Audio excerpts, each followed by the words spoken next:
The Birds wrapped up OTAs yesterday, and it appears we could have a new starting linebacker. And Nick Sirianni didn't hold back when talking about Quez Watkins, so is the wide receiver 3 spot locked up? Plus, Kenny Gainwell expects a much bigger role this season. What exactly are we talking about? But first, let's run it.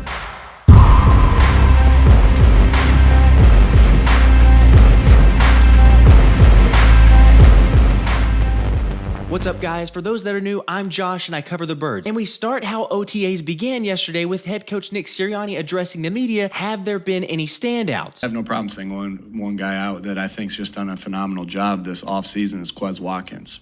I think I love his attitude of, and I've said this to him, and I have no problem saying it here. Like, you guys, some people around here, and it's not in this building. We got a ton of confidence in Quez Watkins, but I kind of sense from him. He's never said this, but I kind of sense, some people think I stink. Wait. Sirianni went on to share that Quez has been attacking each and every day with a ferocity that's been nothing short of inspiring. Fast Batman has been impressive this offseason and certainly made an impression on a number of guys, including Jalen Hurts, who said, Quez has been doing a really good job. He's played a number of different positions for us. Quez is a guy that I came in with. I worked out with him before we both got drafted here. He tore it up on the scout team our rookie year, and so I have all the trust in him. He's hungry and he's used everything as fuel. I'm glad he's taken that approach, and I'm excited to see the show he puts on this year. I'm hopeful to see that show, and so is Devonta Smith, who's confident that the speedster will show out this season since Quez has been working hard and understands the standard in the room, not just with him, but with everybody. Smitty has all the faith in Quez that he's going to come in, do the things he's supposed to, and be a big part of this team.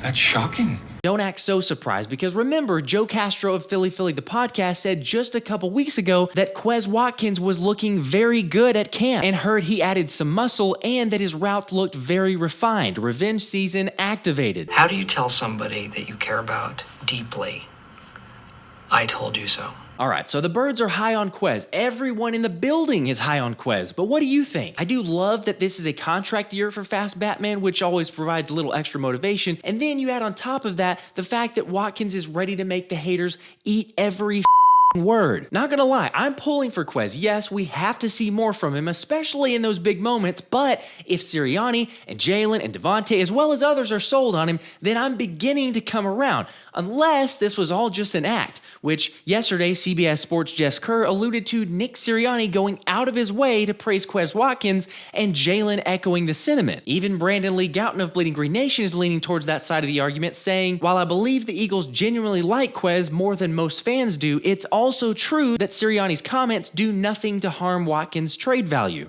Clever girl.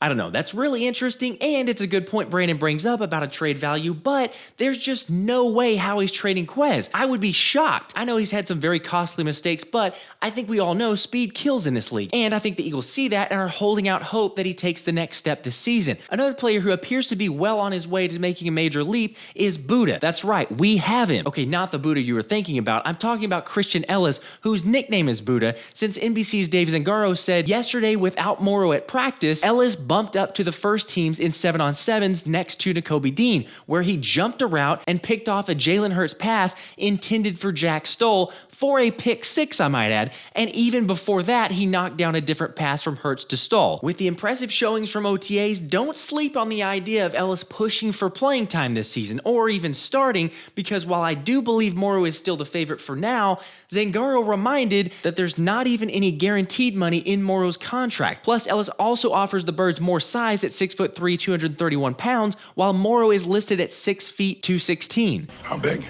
Really big. All right, it's not a massive difference in size, but it is considerable, especially when you look at the fact that you already have a starter in Nakobe Dean, who's just 5'11". The second-year linebacker definitely shows promise, and like I mentioned on a previous video, he has NFL pedigree. His brother Noah is actually on the Birds roster, listed as a defensive tackle, and their dad Luther Ellis was a former first-round pick who made it to 2 Pro Bowls. I know not all NFL pedigree arguments turn out well. Let's not go down that road. I'm calling it now. Christian Ellis will be the starter alongside Nakobe Dean by week 1. I love the athleticism, the potential, and his playmaking ability from special teams action and the small sample size from OTAs. But let me be clear, I'm not knocking Morrow, and I do think he's a solid option, especially with what he did last year in Chicago, but Ellis is where I'm leaning. Go ahead and let me know how wrong I am. What do you guys think about Ellis? Am I crazy, or are you in favor of Buddha and could actually see it happening?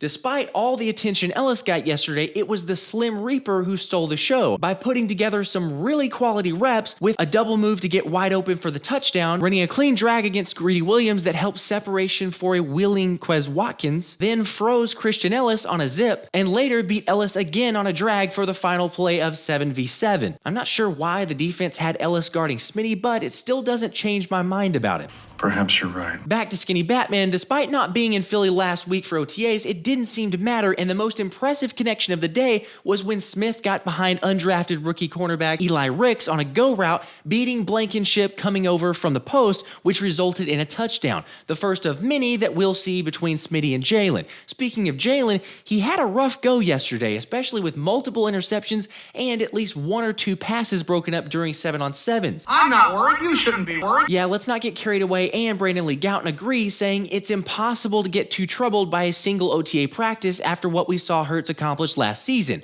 But I will say, I thought he performed better in OTAs last year than he did in the 2 practices I watched this year. I expect him to be sharper in training camp. And so does Jalen, after he's admitted that he's his own biggest critic and will continue working to make his weaknesses his strengths. Well, my weaknesses are actually strengths. Thankfully, Jalen is still the same guy, and Sirianni called Jalen the most coachable person he's ever been around with limitless potential. You can be sure Jalen will make any necessary adjustments, with him saying there will definitely be an opportunity to get together with the receivers and get some more work in prior to training camp. There's plenty of time and the work ethic is there, plus we've probably all seen the clips of the Eagles being confident that Jalen can vault his level of play again this season. But how are you feeling? Do we have any concerns with a subpar performance from our fearless leader? But let's move on. So several media members believe the best battle in training camp will be the running back room. And even though there have been additions and will be lots of competition, Kenny Gainwell expects a bigger role, saying, just going to continue to improve on my game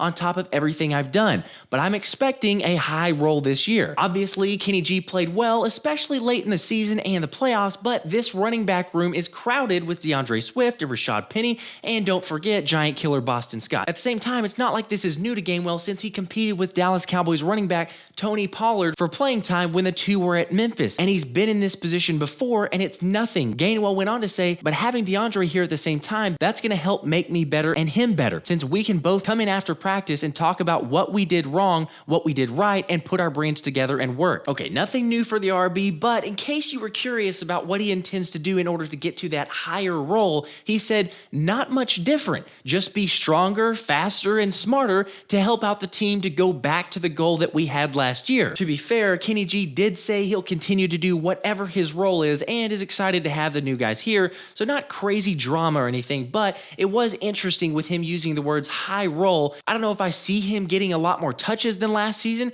probably a bit more, but like I already mentioned, it's a crowded backfield. But what do you think? What numbers will we see from Kenny? Some other quick notes from OTAs: still no practice for Avonte Maddox, who watched from the sideline, but we saw Zach McPherson playing the slot corner position again, even with Slay and Bradbury not participating.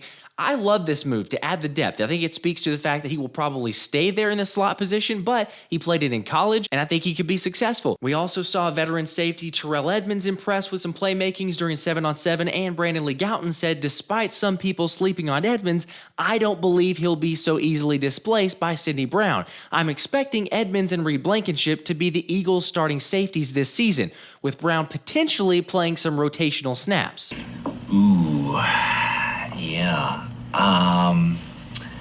I'm gonna have to go ahead and sort of disagree with you there. Obviously, if you follow this show, you know I disagree. Not that I don't think Edmonds is a viable option, but I'm just completely sold on Sidney Brown's potential, because this dude's a warrior, and Ryan Walters, his former defensive coordinator at Illinois, says you're going to see somebody who plays with one speed all the time. His foot is full throttle on the gas. He doesn't hesitate. When he reads and dissects plays, he goes. He plays with confidence because he prepares the right way. On game days, he's supremely confident, fearless, Tough as nails, cerebral, just a warrior. He's a throwback player in terms of he's not going to miss a rep in practice. He's not going to miss a rep in a game. He's going to play through injuries, and he's throwback in that sense. Philly fans are going to love Sidney Brown. I'm telling you, this dude is going to end up starting. But what do you guys think? While we're talking about defense, so a month ago there was an article from Adam Schefter saying Vic Fangio most likely wouldn't have taken the Dolphins defensive coordinator job and would be the defensive coordinator in Philadelphia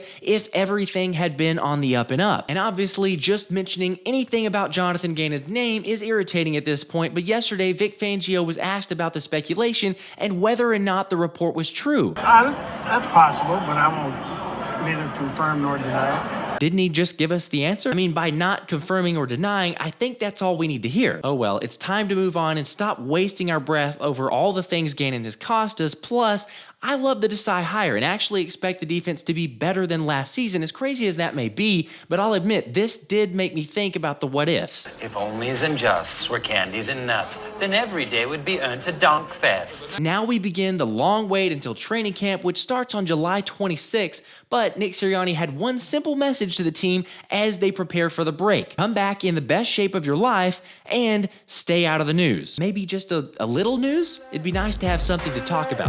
This has been the Philly Special.